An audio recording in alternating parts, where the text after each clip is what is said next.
Queridos amigos do Pensar Contabilidade, muito bem-vindos a essa palestra de hoje. Hoje nós vamos falar da responsabilidade do Estado nas extinções contratuais no período de pandemia.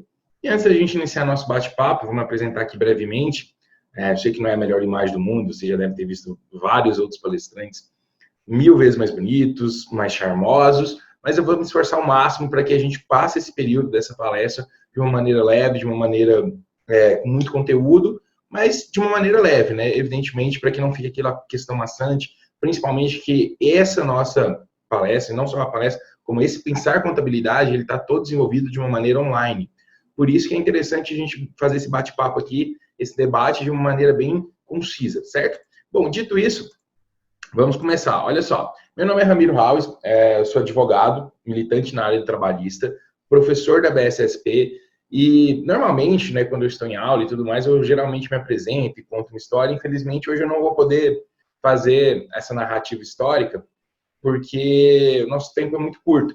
Mas, de qualquer forma, eu já deixo aqui minha rede social. Se alguém tiver alguma dúvida depois em relação à apresentação, ou até em outras questões trabalhistas, eu constantemente fico colocando materiais de apoio, né, sempre materiais sobre eventuais inovações legislativas. Enfim, lá no meu Instagram eu sempre recheio com muito material. Então, meu nome é Ramiro, sou advogado trabalhista, militante na área, já passei em 5 concursos do TRT, professor da BSSP, e hoje nós estamos aqui para começar o nosso debate sobre responsabilidade do Estado nas extinções contratuais do período de pandemia. Eu queria começar com o seguinte trecho, gente. Olha só, sem politicagem, né, sem a gente vir aqui naquela questão política, mas vocês devem se recordar que em março de 2020, o presidente ele soltou a seguinte entrevista, e ele, de fato foi uma entrevista na qual foi vinculada, porque foi um vídeo, né? Que muitas pessoas filmaram no momento e falaram, olha, eu estou sabendo aí que tem um artigo na CLT que diz que quem vai pagar as verbas trabalhistas aí das empresas que estão fechando nesse período são os prefeitos e governadores, tá ok?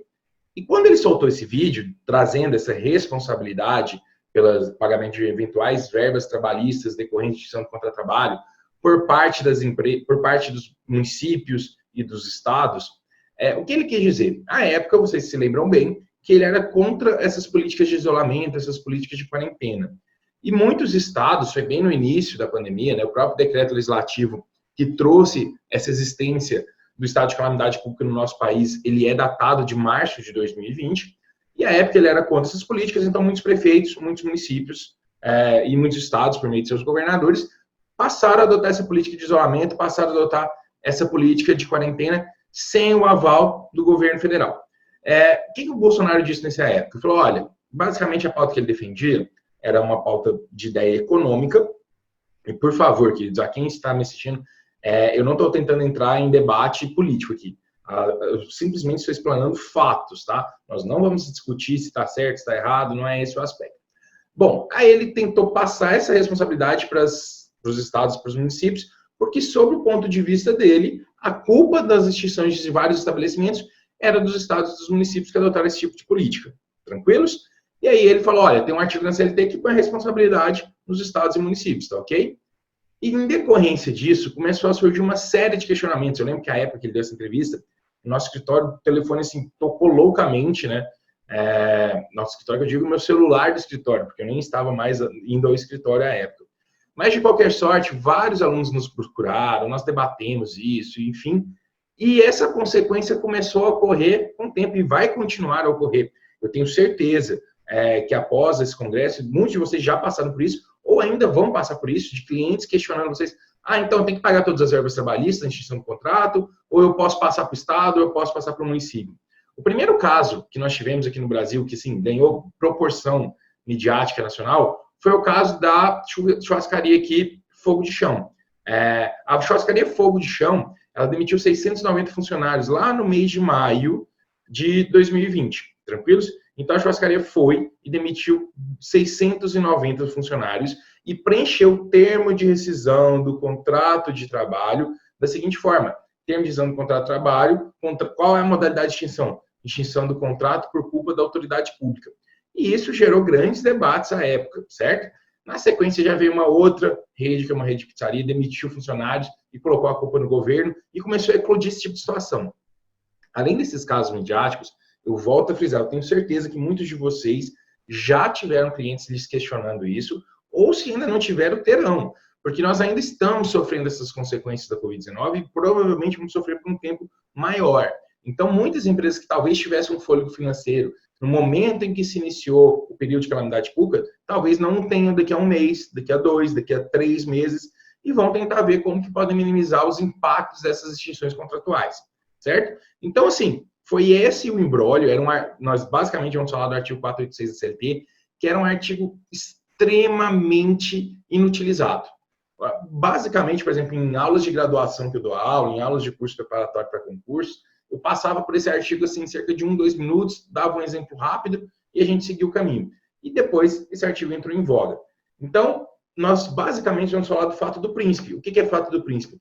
É quando ocorre uma extinção contratual em virtude de um ato praticado por parte da administração pública. Então, a jurisprudência trabalhista, as doutrinas trabalhistas, ela traz o nome disso de fato do príncipe, certo? Beleza. Só que, primeiro, mas antes, but first, antes da gente trabalhar o fato do príncipe, eu queria trabalhar com vocês força maior. E talvez você esteja pensando, Ramiro, mas por que você quer falar do tema de força maior? Eu vim aqui para saber se eu posso ou não jogar a conta para os estados.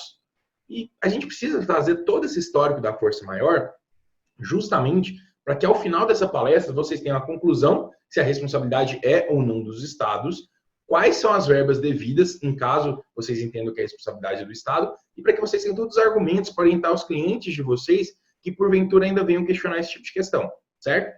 Então, por que a gente tem que falar de força maior? Porque, na verdade, o que é entendido hoje, a título de doutrina trabalhista, é que a força maior é um gênero da qual o fato do príncipe é uma das espécies, certo? Então, entende-se como força maior o gênero do qual o fato do príncipe é uma das espécies. Então, força maior seria um fenômeno, força maior, ela é considerada como uma força maior própria, e o fato do príncipe é uma espécie de força maior imprópria. Voltando aqui para esse rosto feio, para que a gente possa conversar, não ficar só na cara do Batman, vamos ficar na cara do Shrek também. Seguinte, gente, o que é força maior? Força maior, ela ocorre quando há a extinção do contrato de trabalho em decorrência de um evento inevitável para o qual o empregador não tenha agido direta ou indiretamente, ou seja, para o qual o empregador não tem responsabilidade direta ou indireta. Essa força maior, ela está prevista lá no artigo 501 da CLT.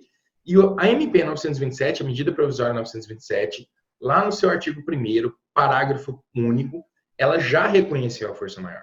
Então, a MP 927, medida provisória 927, datada de abril de 2020, ela veio e falou, olha, a gente reconhece que esse período de calamidade pública, eventuais extinções do contrato de trabalho, vão seguir a sistemática do artigo 501 da CLT, que nos traz a questão da força maior. E lembrando, como o nosso foco é a responsabilidade dos estados, do estado como um todo, mas dos estados e municípios, eu tenho que falar de força maior para chegar no fato do príncipe. Afinal de contas, o fato do príncipe é uma espécie de força maior, certo?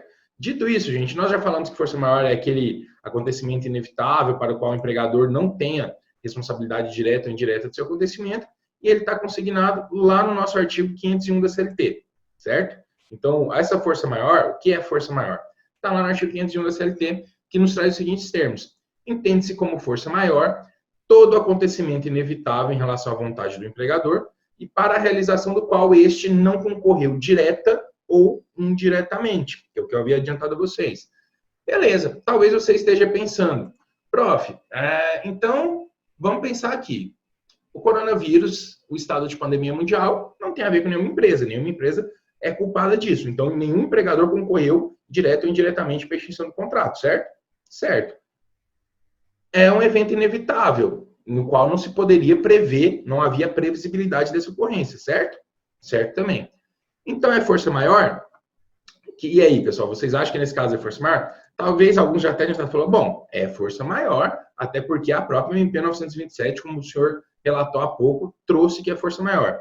Então, a primeira pergunta que eu quero deixar para vocês. Ocorrido um fenômeno inevitável em relação à vontade do empregador, sempre será força maior, mesmo a MP 927 reconhecendo essa força maior em seu artigo 1º, parágrafo único?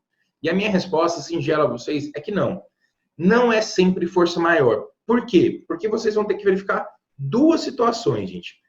Primeiro, que só vai ser força maior quando essa situação, quando essa extinção da empresa, ela fosse inevitável, ao evento aqui da imprevisibilidade e inevitabilidade. O que seria isso? O fato da pandemia ter ocorrido, ele tem que ter gerado a extinção da empresa ou de um determinado estabelecimento da empresa, certo?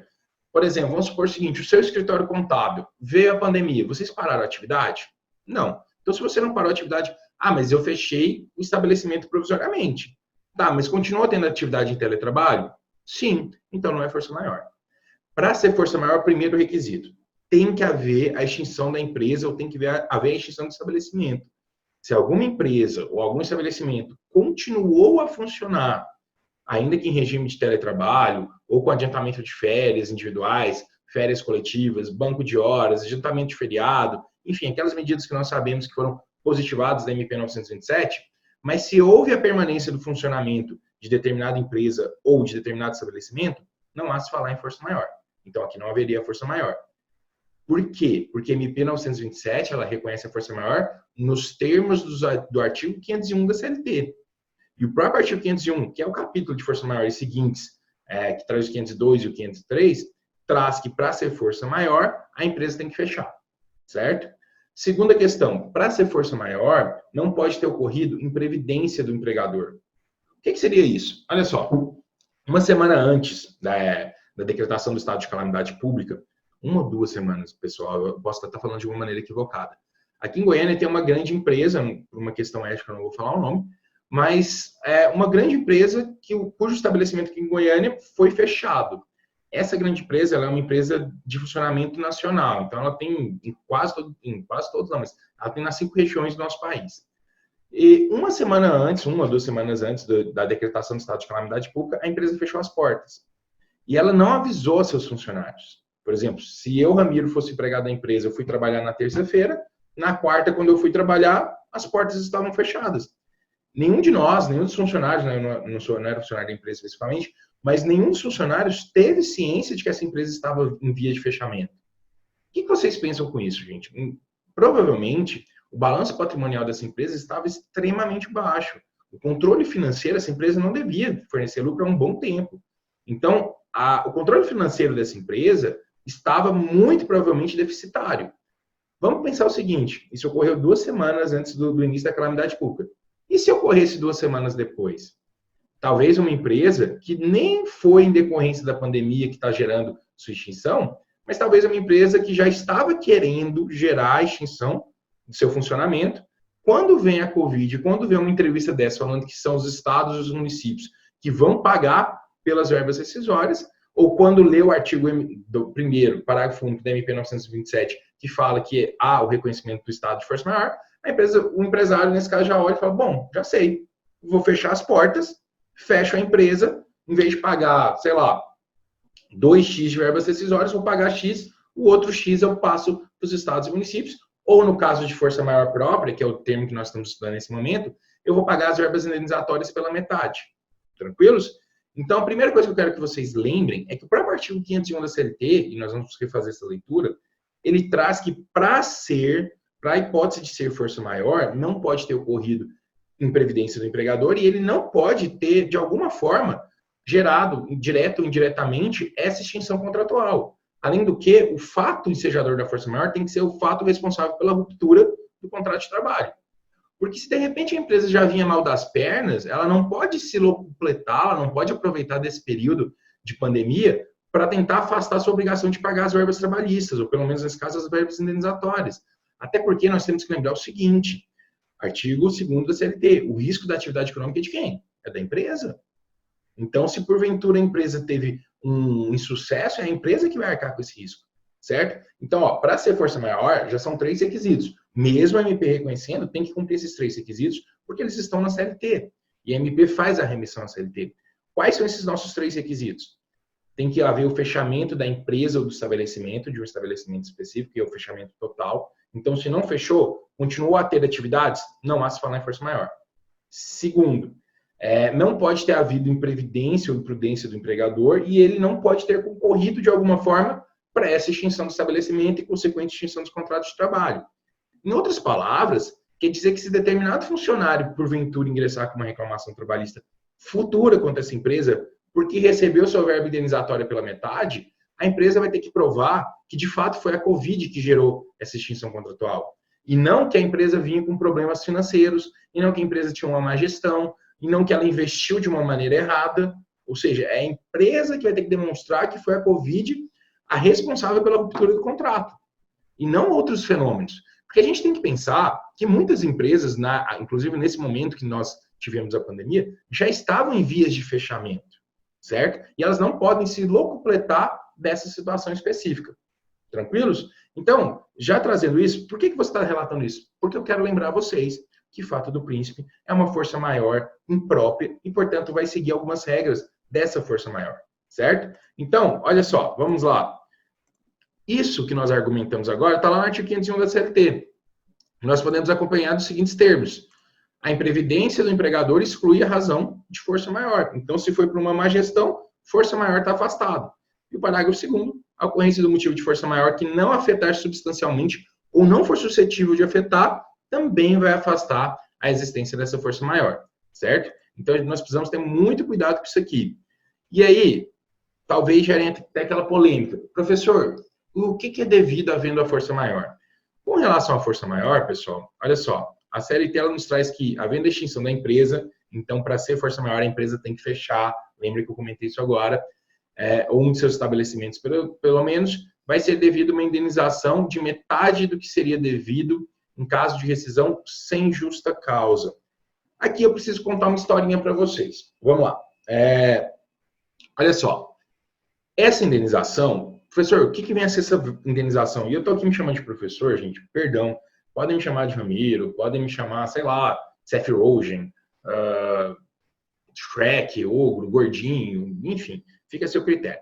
É pelo hábito, da força do hábito, né, da gente ministrar muita aula, e principalmente nesses períodos online, então a gente tem que ficar se fazendo pergunta, tentando adiantar o que talvez você esteja aí refletindo sobre o assunto. Mas vamos lá, olha só, eu acho que vou melhorar um pouco a imagem, assim, não a mim, né, isso não tem como melhorar, só nascendo de novo, mas eu acho que a câmera agora fica um pouco melhor. Bom, seguinte, mexendo na luz, agora é tecnologia geral. Pessoal, olha só, o que eu queria debater com vocês? Esse artigo que menciona uma indenização, ele diz respeito a uma indenização do período estabilitário, da estabilidade decenal. Antes da Constituição de 88, existiam dois regimes. Existia o regime da estabilidade decenal e existia o regime do FGTS. O que era esse regime da estabilidade decenal? O empregado que trabalhasse mais de 10 anos na empresa, ou chegasse a 10 anos de trabalho na empresa, ele virava estável. Então, esse empregado que trabalhasse 10 anos na empresa, ele se transformava em estável. E ele só poderia ser demitido mediante falta grave. Quer dizer que se de repente nós temos, sei lá, vamos pensar numa pessoa que a gente tem um latino que está trabalhando na empresa Renata Ingrata. E aí o latino trabalhou 11 anos na empresa. O latino só poderia ser demitido se ele cometesse falta grave. Tranquilos? Então, essa estabilidade decenal ela era antes da Constituição. E aí existiam dois regimes. Esses da estabilidade, que o empregado que trabalhasse 10 anos se tornava estável, e o do FGTS, que é o que vocês conhecem, Fundo de Garantia por Tempo de Serviço, que é uma poupança forçada, na qual o empregador deposita 8% da remuneração do empregado, todo mês, até o dia 7 do mês subsequente, a prestação de serviço. Sim, nós lembramos que esses períodos foram diferidos pela MP 936, certo? Beleza. Então, o que a gente tem que pensar aqui, queridos?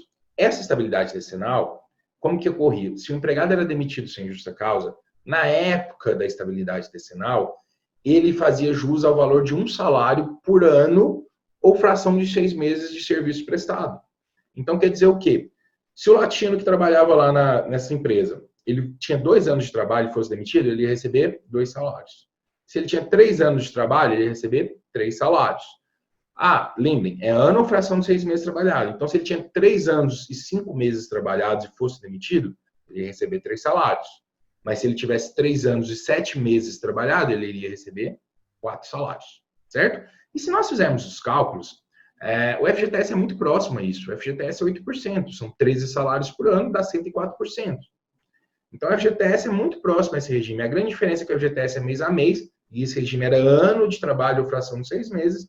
O regime decenal tinha estabilidade decenal, ao passo que o FGTS não há se falar em estabilidade, certo? Mas por que eu estou contando essa historinha? Porque quando o artigo 501 fala de indenização pela metade, ele não está se referindo à multa do FGTS. Ele está se referindo ao regime decenal. Então, essa indenização que deveria ser paga quando houvesse extinção do contrato de trabalho, ela passa a ser paga pela metade. Entenderam? Aí talvez vocês pensem, tá bom, Ramiro, mas não existe mais essa estabilidade, porque eu nunca nem ouvi falar. Olha só, o que aconteceu? Com a Constituição de 88, o artigo 7º passou a trazer que o FGTS era o regime obrigatório.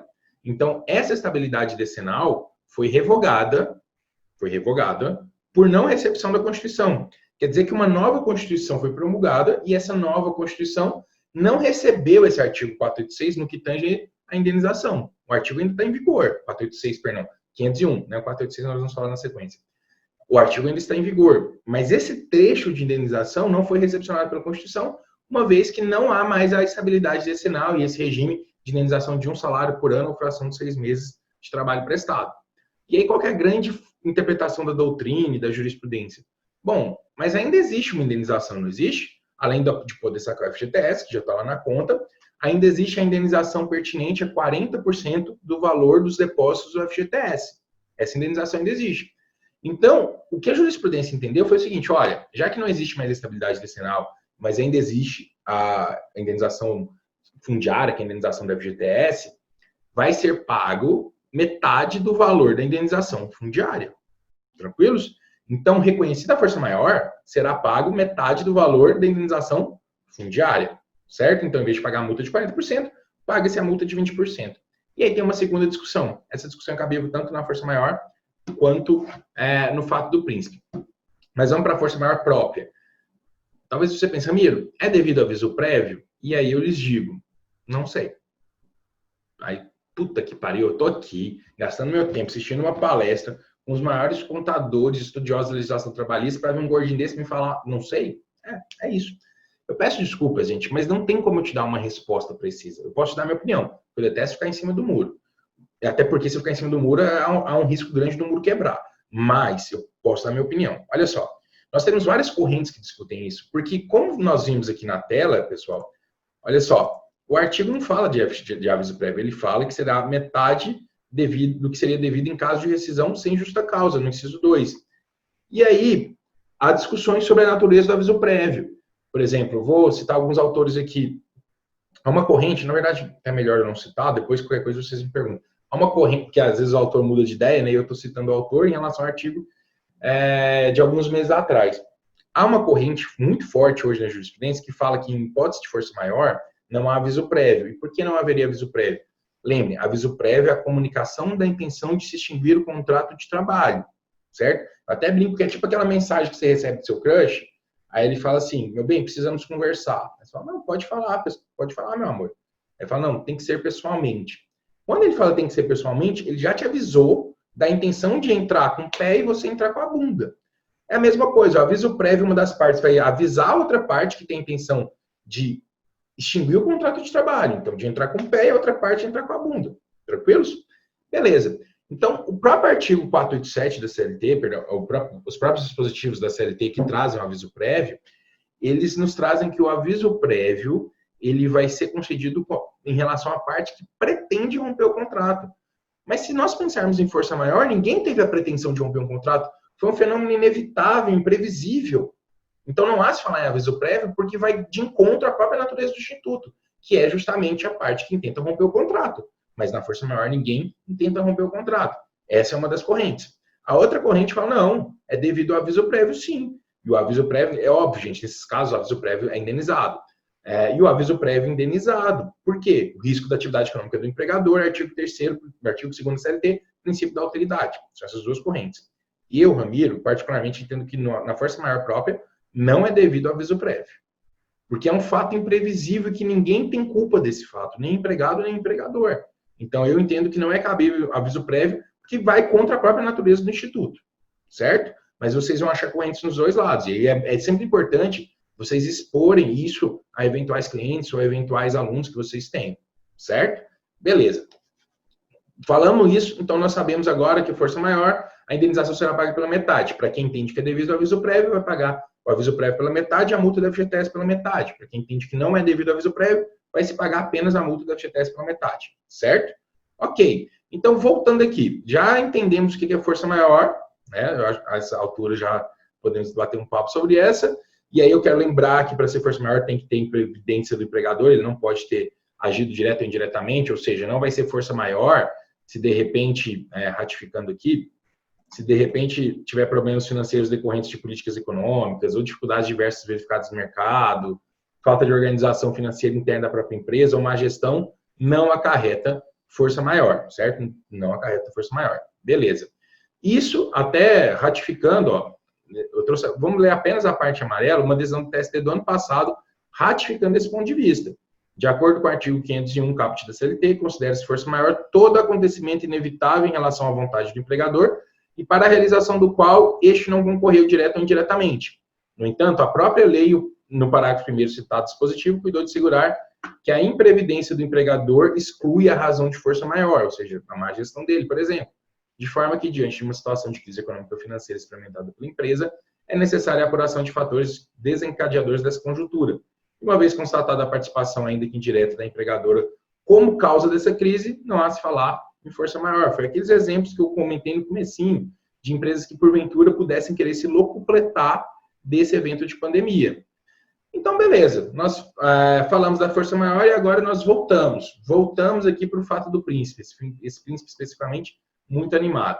Pessoal, como eu comentei com vocês, olhem só, o fato do príncipe, ele vai ocorrer quando a administração pública é responsável pela extinção do contrato de trabalho, certo? Então, a administração pública é responsável pela extinção do contrato de trabalho e, portanto, essa administração pública irá pagar as verbas indenizatórias. Na força maior própria, verbas indenizatórias pela metade, paga pelo empregador. No fato do príncipe, a própria administração pública irá pagar as verbas indenizatórias pela metade. Aqui a palavra indenização, que nós vamos fazer a leitura, segue a mesma sistemática, e por isso que eu contei aquela historinha da estabilidade decenal. Dizia-se respeito à indenização da estabilidade decenal, que não mais existe. Então, portanto, a gente entende como multa da FGTS, que é o regime obrigatório hoje, certo? Aqui eu já adianto. Fato do príncipe, existe obrigação ou não de se pagar aviso prévio? Novamente, tem duas correntes. A primeira entende que não há obrigação de pagar aviso prévio, que por ser uma espécie de força maior imprópria, ficaria afastada dessa figura, porque não houve a vontade nem do empregado, nem do empregador para se romper o contrato de trabalho, mesmo a fundamentação da anterior. E uma segunda parte, ela entende que é devido, porque embora não haja a vontade nem do empregado, nem do empregador na ruptura, há um responsável por essa ruptura. Na força maior não há. É um evento inevitável. Mas na fato do príncipe há um responsável. Não é inevitável. O responsável é a administração pública. Portanto, o empregado não pode sofrer esse revés. Justamente por isso, a administração pública seria responsável pelo pagamento do aviso prévio e da multa do FGTS, certo? Aqui eu já bato no primeiro tópico. Nós estamos falando sobre a responsabilidade dos estados nas instituições contratuais decorrentes do período de pandemia.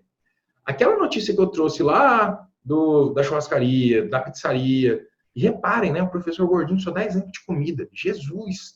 Pizzaria, churrascaria, aliás, saudades de ir com rodízio, ver gente, ninguém me deixar conversar, tô lá, aí já vem, tá bom, quero. Enfim, não comer salada, porque eu não entendo quem vai pro rodízio e come salada, de verdade. Mas, enfim, brincadeiras à parte, gente. Olha só, em ambos os casos, tanto na força maior quanto tanto em força maior própria, quanto no fato do príncipe, a discussão sobre o aviso prévio. Mas no caso específico de fato do príncipe, eu já adoto um entendimento diferente daquele que eu adotei na força maior própria. No fato do príncipe, eu entendo que há sim responsabilidade de pagamento do aviso prévio. Uma vez, eu me filio a essa ideia, uma vez que a administração pública é responsável pela extinção do contrato de trabalho. E aí, do caso contrário, o empregado sairia prejudicado, sendo que nós temos um responsável, ao contrário do que se vislumbra na força maior, certo? Mas, de qualquer sorte, nos casos da churrascaria ou da pizzaria, como eu trouxe a vocês, o empregador ele não pode falar, eu não pago as verbas trabalhistas, as verbas rescisórias e mando para a administração pública. Já adiantando aqui. Por que não? Por que ele não pode fazer isso? Porque, nesse caso, é apenas em relação às verbas indenizatórias. E, na verdade, não são quaisquer verbas indenizatórias. Por exemplo, eventual férias indenizadas não entraria nesse contexto. Eventuais férias que o empregado já faz jus e não as recebeu, não entraria nesse contexto, certo? Então, sendo mais restrito, se porventura vocês adotarem o entendimento, que é o que eu corroboro neste momento, de que, havendo o fato do príncipe, a administração pública vai ser responsável de pagar o aviso prévio e multa do FGTS. Ou outras pessoas, Outras pessoas entendem que vai ser responsável apenas pela multa da FGTS, não havendo que se falar em aviso prévio, e aí nem o empregador nem a administração pública paga.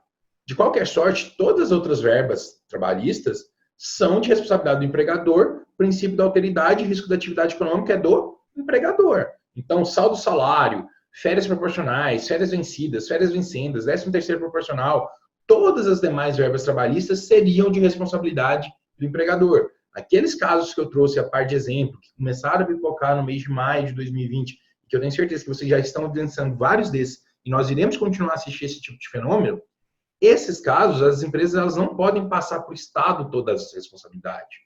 Se porventura a empresa quiser arriscar, suscitar a tese de fato do príncipe, essas empresas que quiserem arriscar essa tese, elas têm que pagar todas as demais verbas. As únicas verbas que elas vão ter possível isenção seria o aviso prévio e a multa da FGTS. Tranquilos? Tá. Então é só eu falar, igual naqueles casos. Então, vamos supor, professor, eu sou empresário. Eu sou dono de uma... Chega de falar de um rodízio japonês, porque aqui a gente vai falar de tudo quanto é alimento. E aí, nesse caso, eu vou extinguir os contratos, porque as pessoas não foram mais ao meu restaurante, eu não consigo mais funcionar, enfim. E eu vou passar essa responsabilidade para os estados. É simples assim, gente? Não. Por quê? Porque o fato do príncipe, ele só vai ser declarado mediante ação judicial. Tomem cuidado com isso. O fato do príncipe só vai ser declarado mediante ação judicial.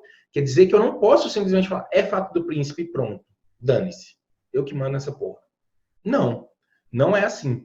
Então, se porventura eu entender que é fato do príncipe, eu não vou pagar as verbas dos meus funcionários. Então, ou eles ou eu vou ter que entrar na justiça. Eu para pedir para o Estado pagar, ou eles vão ter que entrar para pedir para receber essas verbas. E eles não vão entrar diretamente contra o Estado, eles têm que entrar contra a minha empresa. Eles têm que entrar contra mim. E eu vou chamar o Estado. Aqui eu já deixo a primeira reflexão para vocês. Pensem comigo. Se o funcionário, para receber essa multa do FGTS e aviso prévio indenizado, se for essa corrente adotada, tem que entrar na justiça, vocês acham que esses funcionários, que possivelmente terão que entrar na justiça, eles vão requerer apenas essas duas verbas? Pense um pouco aí.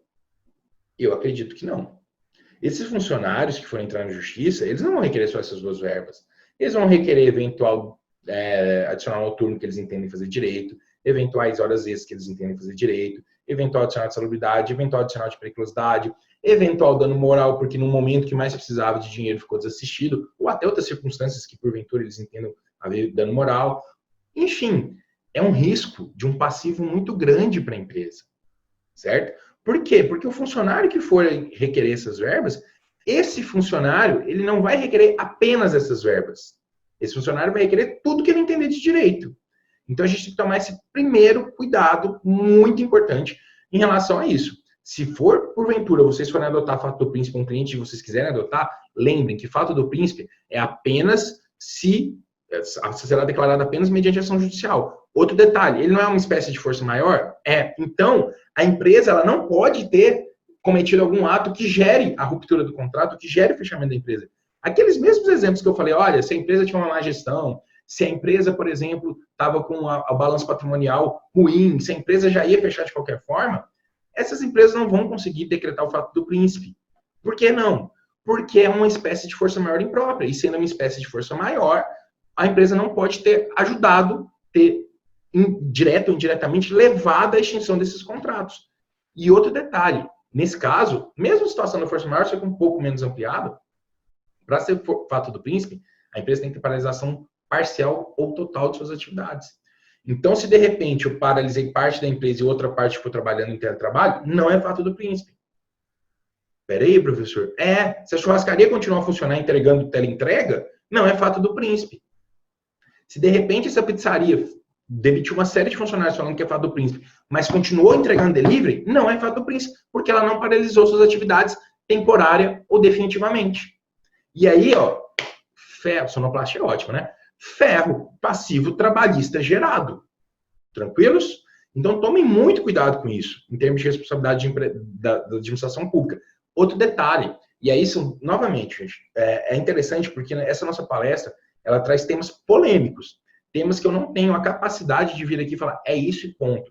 Aliás, como nós estudamos ciências sociais, como eu imagino que todos vocês estão ouvindo, acompanhando essa palestra, nós não temos respostas matemáticas, né? Nossas respostas, elas sempre vão ser analisadas de acordo com o caso concreto. E dito isso, vamos para o segundo ato. Para ser fato do príncipe, e aqui, gente, há correntes diversas, mas essa é majoritária e é a que eu me alinho também. A gente tem que lembrar de atos administrativos. É uma matéria de direito público. Existe ato administrativo discricionário e ato administrativo vinculado. O que é um ato administrativo discricionário? O ato administrativo discricionário, a administração pública vai analisar a conveniência e oportunidade do ato. Já o ato administrativo vinculado, a administração pública é obrigada a realizar esse ato. Por exemplo, ato administrativo vinculado. Eu, Ramiro, fiz a minha prova teórica e a minha prova prática para tirar a carteira de motorista. Passei nas duas, fiz os exames, passei, está tudo correto. A administração pode falar, não vou te dar a sua CNH porque você é feio. Não vou te dar a sua CNH porque não fica a sua cara, esse seu cabelo aí de Zacarias não está me ajudando? Não. A administração pública tem que me entregar a CNH. Então é um ato vinculado, ela é obrigada a me entregar a CNH, porque eu cumpri todos os requisitos. Ela não tem a possibilidade de analisar se pode ou não me dar a CNH. Agora, de outra sorte, ato discricionário, a administração pública, mediante seu administrador, evidentemente, ele vai analisar a possibilidade ou não de realizar aquele ato. Por exemplo, vamos supor que eu tenho um restaurante que funciona no centro da cidade de Goiânia.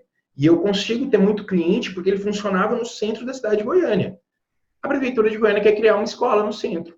Tem vários imóveis desocupados aqui no centro da cidade de Goiânia. Vários imóveis desocupados. Ela poderia pegar qualquer um desses imóveis. Mas ela opta por pegar o meu imóvel. Ela opta por pegar o meu imóvel. E ela vai desapropriar meu imóvel. Fazendo com que isso eu perca meu movimento e consequentemente, eu vou ter que extinguir minha empresa. Nesse caso, a administração pública tinha outras opções. Ela que optou por desapropriar meu imóvel. Então, não, nessa situação específica, é um ato discricionário. Ela analisou a conveniência daquilo e a oportunidade daquele ato. Se foi correto ou não, é uma outra discussão. Não vou aprofundar atos administrativos, tá, gente? Então, é um ato discricionário. Portanto, é fato do príncipe. A minha empresa só está fechando porque a administração pública desapropriou meu imóvel, certo? Aí eu quero fazer uma pergunta. Pense que ato vinculado à administração pública é obrigado a fazer. Ato discricionário, a administração pública ela tem que pensar sobre a possibilidade. E aí, o que vocês acham? Sem entrar em debate político agora, isolamento, quarentena, lockdown, essas políticas, é um ato vinculado ou é um ato discricionário? Vocês acham? Pensem vocês como prefeito. Diante de todos os estudos que tinha principalmente à época o mundo afora, dos países que adotaram, dos países que não adotaram e as consequências disso. Você acha que se fosse prefeito ou governador, o que você faria? Você colocaria um isolamento, pensando medidas para flexibilizar esse isolamento, enfim, mas você decretaria um isolamento no primeiro momento? Ou você fala, não, fica tudo largado aí, vamos ver o que vira. Pensem nisso, tá? Pensando nisso, eu vou dar uma resposta, talvez não seja algo que vocês concordem, mas por favor, como eu entro em muitos aspectos políticos dentro desse tema de responsabilidade, porque nós estamos falando da responsabilidade do Estado nas extinções de contrato em período de pandemia, como nós vamos entrar em muitos aspectos políticos, eu novamente peço que vocês utilizem a razão e não o coração, tá? Olha só, a época que se começou esses regimes de isolamento, que muitas empresas alegaram extinção em decorrência disso, os estudos principais falavam que isolamento e distanciamento social eram as principais medidas de combate à Covid, principalmente para evitar com que se desse o caos da saúde pública. Tranquilos? Então, os estudos da OMS, os países que adotaram, a Europa como um todo, China, a própria Inglaterra, que no primeiro momento não adotou, mas depois retroagiu e adotou, os Estados Unidos, que no primeiro momento não adotou, depois retroagiu e adotou, Espanha, Itália, inclusive esses países 4 que eu comentei, são os que no primeiro momento não adotaram essas políticas, que tiveram mais mortes, dentro de toda a Europa. A Alemanha, que, por exemplo, adotou, já não teve tanta morte. E eu estou falando, é óbvio, de dimensões, gente, estou falando isso aqui de caráter proporcionais, tá? Caráter proporcional. Então, nesse caso, muito provavelmente, e por favor, aqui eu não sou dono da razão, mas muito provavelmente, quando isso chegar aos tribunais, e lembrem, para ser fato do príncipe tem que chegar ao Poder Judiciário, eu imagino que a grande maior parte dos juízes e tribunais vão entender que é um ato vinculado, não um ato discricionário. Que o administrador público, nesse caso os municípios, os estados, eles não escolheram fazer isolamento por uma mera conveniência ou oportunidade. Eles tinham a obrigação de fazer o isolamento para resguardar a saúde pública da população, para resguardar o interesse coletivo. para evitar com que o sistema de saúde colapsasse, adotando medidas que tinham sido indicadas na maior parte do mundo, que está o mundo inteiro, certo? Então, ainda tem essa questão, porque para ser fato do príncipe, muito provavelmente tem que se tratar de um ato discricionário. E eu imagino que a maior parte dos juízes e tribunais vão entender no sentido que é um ato vinculado e, portanto, não é responsabilidade dos municípios e dos estados. E digo mais, é muito ventilado que, pô, e é legal isso, né? De uns 3 anos para cá começou a se falar muito de educação financeira. Educação financeira, e é legal, a gente tem que melhorar isso. Eu mesmo era um completo ignorante de educação financeira, ainda sou um pouco, mas ainda sou muito. Enfim, era um completo ignorante, só não sou mais completo ignorante em relação à educação financeira. E a gente sempre vê que, pô, profissional liberal tem que guardar dinheiro. E a empresa não tem que guardar dinheiro, não.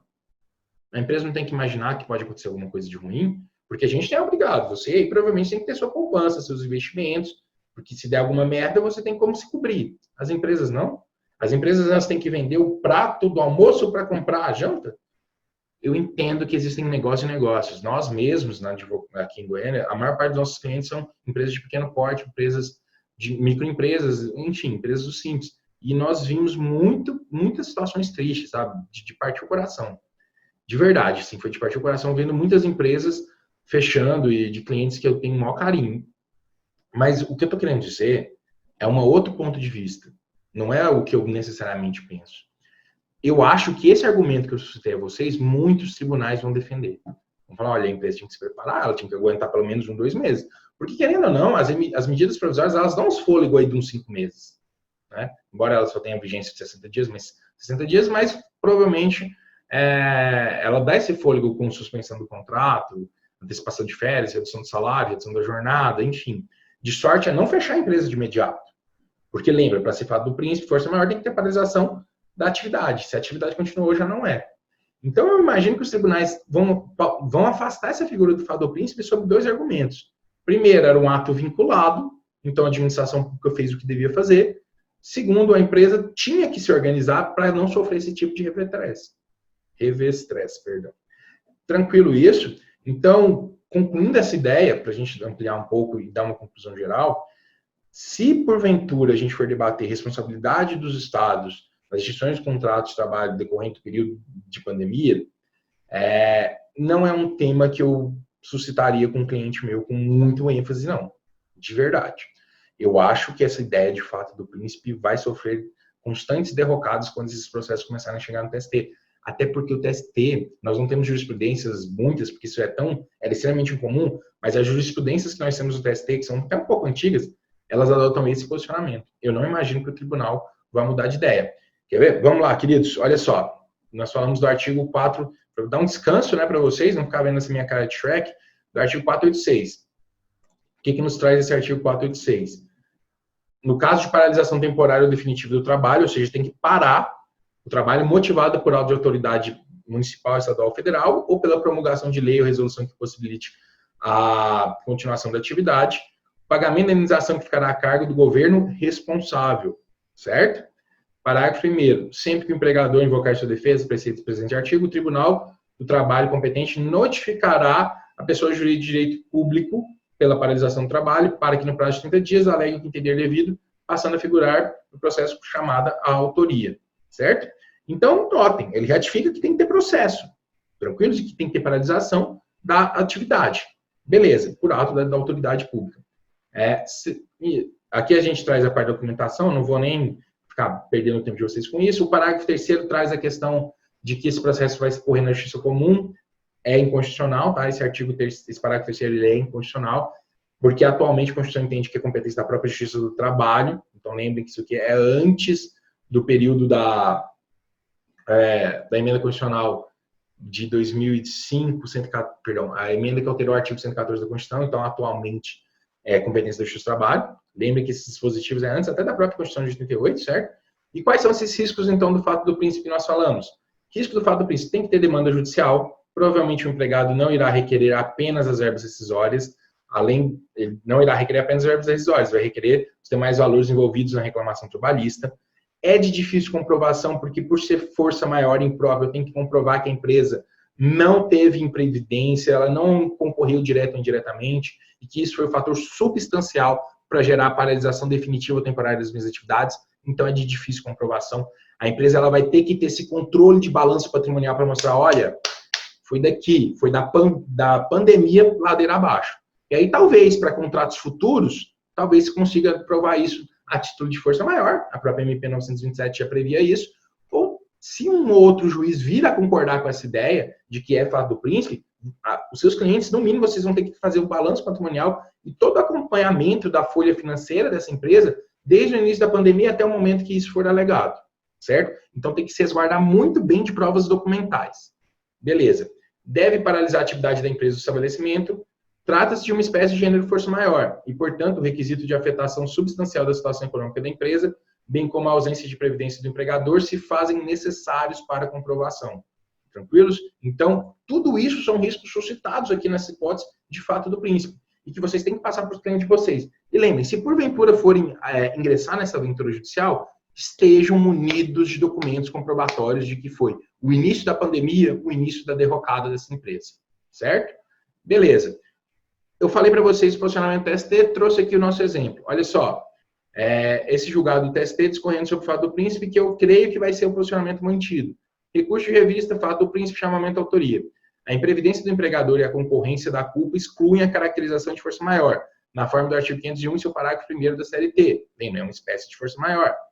Não havendo que se falar em fato do príncipe, quando a ação do poder público tem por objetivo resguardar interesses maiores da população. Aí lembrem do que nós falamos. É um ato vinculado? O prefeito e o governador tinham que fazer isso para tentar resguardar a saúde da população? Se é um ato vinculado, provavelmente não será fato do príncipe. Tranquilos? Incólume, portanto, o artigo 486, parágrafo 1º da CLT, recurso de revista não conhecido. Certo? Aqui eu trouxe um outro exemplo do TRT da sexta região, que é mais recente, mas só para pontuar, porque o TST, as decisões dificilmente chegam lá, de fatos assim. Recurso ordinário, fato do príncipe em ocorrência. O fato do príncipe é a modalidade de força maior representada pela inviabilização das atividades empresariais em razão de um ato unilateral de autoridade municipal, estadual ou federal, ou ainda pela promulgação de ato normativo.